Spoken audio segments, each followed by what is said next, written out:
Hello, c'est HR, votre chroniqueur. Alors je viens de découvrir sur Netflix, en plein vol, une comédie policière. On va appeler ça, comme style de film. Avant de vous en parler, n'oublie pas, si tu n'es pas abonné, pense à le faire. Pense à la cloche pour les notifs. Pense à liker, à partager si tu aimes ce que tu vas voir. Let's go! Ce sera un casse comme un autre. On doit passer inaperçu. Ça fait beaucoup, non? Tu te la joues Gandalf le Grec. Trouver un point faible. Yes! Tu sais piloter ça? On verra bien demain. Bon, allez. On va leur montrer ce que c'est un travail d'artiste.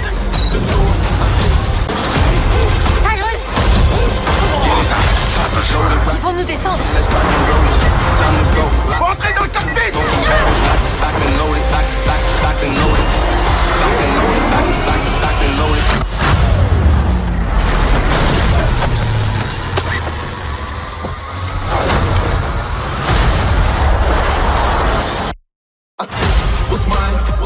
Alors l'histoire est la suivante. Nous avons donc un groupe de voleurs qui est chargé par Interpol de voler un chargement d'or dans un avion. Alors pourquoi cette équipe de voleurs devrait travailler pour Interpol, me direz-vous? Tout simplement afin que l'ardoise complète qu'ils doivent à l'État et la totalité de leur casier judiciaire soit effacée. Voilà, c'est le pitch de base. Alors on va pas se mentir, c'est un type d'histoire qu'on a déjà vu moult et moult fois au cinéma. Alors la scène d'ouverture de ce film se déroule à Venise. Principalement Venise. Il y a aussi un autre pays, donc mis en duplex par le biais de caméras. Bref, donc l'ouverture étant à Venise, donc nous découvrons Venise. Alors, très beau plan séquence. Je pense qu'il y a eu énormément d'utilisation de drones. Nous avons donc Kevin Hart, donc, qui interprète le personnage de Sirius, donc c'est le chef des voleurs. Il arrive dans une vente aux enchères, et là, bon, il se passe plusieurs choses. Un petit peu abracadabanque, mais bon, bref. Cette scène est assez rapide. Lui et son équipe, au final, volent un masque. Il s'échappe de Venise et d'ailleurs on découvre donc des plateaux métalliques qui sortent de l'eau pour empêcher les bateaux de sortir. Mais lui évidemment a eu le temps de sortir. Avec ici et là quelques phrases humoristiques de Kevin Hart. Alors je ne vous cache pas que cette intro était bonne. Elle est de très bonne facture, il n'y a aucun souci là-dessus. J'ai surtout aimé tous les effets visuels. Et puis en plus le côté un peu extraordinaire qui fait un peu penser à Insaisissable. Et comment évoler une peinture avec le fait de la mettre dans un rouleau, la lancer par la fenêtre, entre des barreaux et ça tombe pile poil à côté d'un bateau avec une balise, bref. Tout ça c'est ingénieux, mais avec une grosse dose d'improbabilité. Mais bon, c'est du cinéma. En fait, cette scène d'ouverture offre un résumé complet de ce film. On y découvre d'un certain côté donc une très belle qualité visuelle, un petit côté humoristique avec Kevin Hart qui dirige donc une grosse équipe de voleurs. Équipe de voleurs donc qui va travailler après pour la suite donc pour Interpol afin de voler un gros chargement d'or et évidemment il y a un grand méchant dans le film. Grand méchant qu'on découvre assez rapidement au début. Mais alors par contre c'est pas mal parce qu'on voyage dans ce film. On circule dans plusieurs pays européens. Ça c'est un petit côté donc positif sur le film.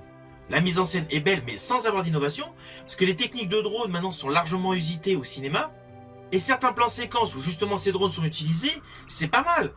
Mais pour apprécier au mieux ces séquences, il vaut mieux ne pas jamais avoir vu un Mission Impossible avec Tom Cruise. On va pas se mentir, on est en dessous en termes de qualité. Et l'histoire est quand même assez simpliste.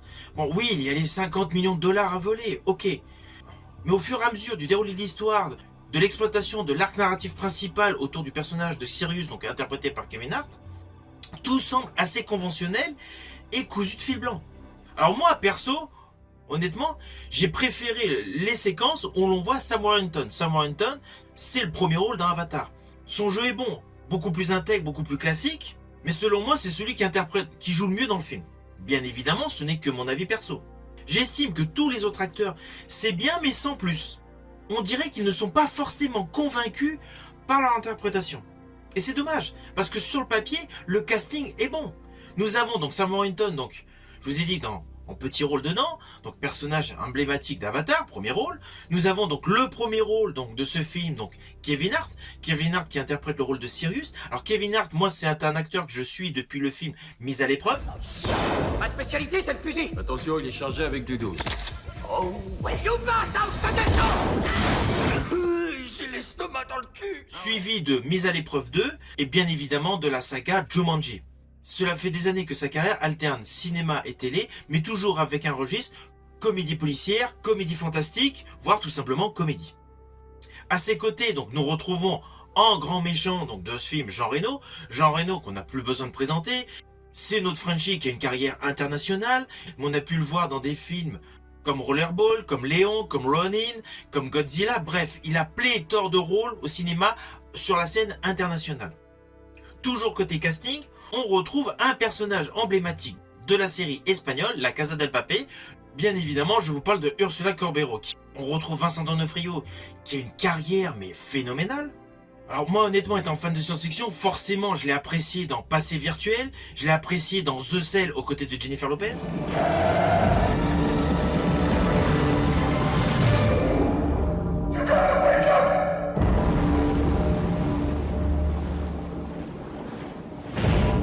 Salton Sea, Cadillac Record, et plus récemment dans la série Daredevil, et bien évidemment dans la toute dernière série Echo. Je l'ai toujours su.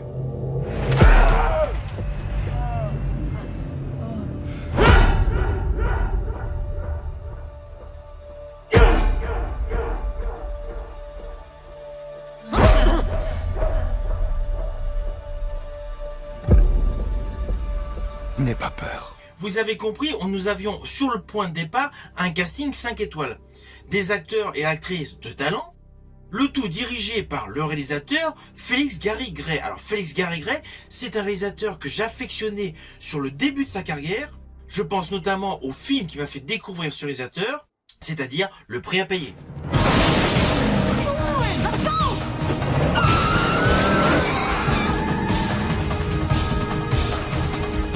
En 98, il a fait un de mes polars préférés avec Samuel Jackson et Kevin Spacey, Négociateur.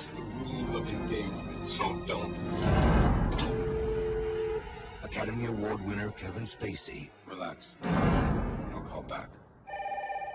Il a également réalisé Un homme à part, Braquage italienne, Be Cool, et un film avec Gerard Butler et Jamie Foxx que j'adore, Que justice soit faite.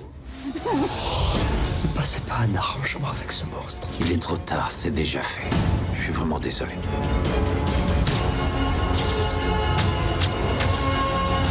C'est pas le bon qui crève aujourd'hui. Alors plus récemment, il a réalisé Fast and Furious 8, qui est selon moi pas forcément le meilleur de la saga. Il a réalisé le dernier Men in Black, qui est en dessous des précédents, on va pas se mentir. Et là, ce film, honnêtement, en plein vol, pour moi, est une petite déception. Alors, je ne dis pas que la réalisation est naze, loin de là, mais la réalisation n'a aucune innovation.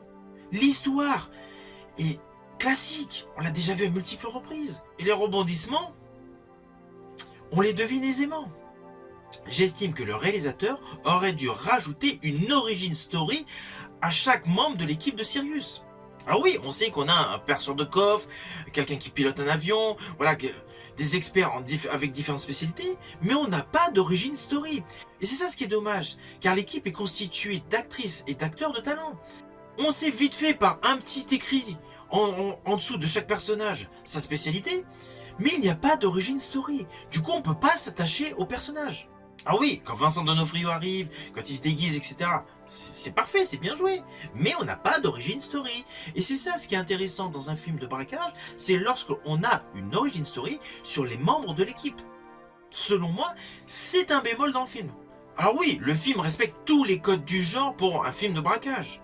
Mais malgré le budget qui est apparemment conséquent, ça se voit à l'image, j'estime qu'il y a eu un loupé. Selon moi, ce film, heureusement qu'il passe sur Netflix, je pense que s'il a vu droit à une sortie cinéma, il n'y aurait pas forcément eu pléthore de personnes dans les salles. C'est un bon divertissement, mais le problème c'est qu'on n'est pas assez dans la comédie et on n'est pas assez dans l'action. Pour une comédie policière basée sur un braquage, c'est un peu moyen. Et puis il y a vraiment des détails scénaristiques qui sont un peu à tirer par les cheveux. Je pense notamment lorsque les deux avions sont les uns à côté des autres. C'est ok. En clair, j'estime qu'il n'y a pas eu un gros travail fait concernant l'histoire, concernant les lignes de dialogue, surtout sur l'arc narratif principal qui concerne le braquage. Lorsque l'on regarde ce film, on a l'impression que c'est juste une accumulation de scènes, parfaitement tournées, parfaitement jouées, oui, c'est clair. Mais c'est une accumulation de scènes. Et les acteurs ne sont pas forcément convaincus par leur jeu. Alors attention, ce que je vais dire, forcément ça paraît un spoil. Mais c'est un spoil qui n'est pas terrible. Car dès le début du film, on devine ce qui va se passer. La scène finale, enfin au final de ce film, Donc forcément, donc les brigands donc sont graciés, voilà, l'or a été donné donc à Interpol, etc. Enfin, l'or, forcément, on se doute qu'en vrai, Interpol ne l'a pas, c'est le cas. Vous comprendrez pourquoi. Et l'histoire que la femme policière quitte la police pour rejoindre le camp des brigands. On l'a déjà vu. On l'a déjà vu, mais un paquet de fois. Et dernièrement, dans Fast and Furious. Voilà, cet exemple encore démontre qu'il n'y a pas eu d'innovation scénaristique. Et c'est vraiment dommage. Je vous le dis franchement, lorsque vous aurez vu ce film, vous aurez eu l'impression que vous l'avez déjà vu. Entrez dans le cockpit!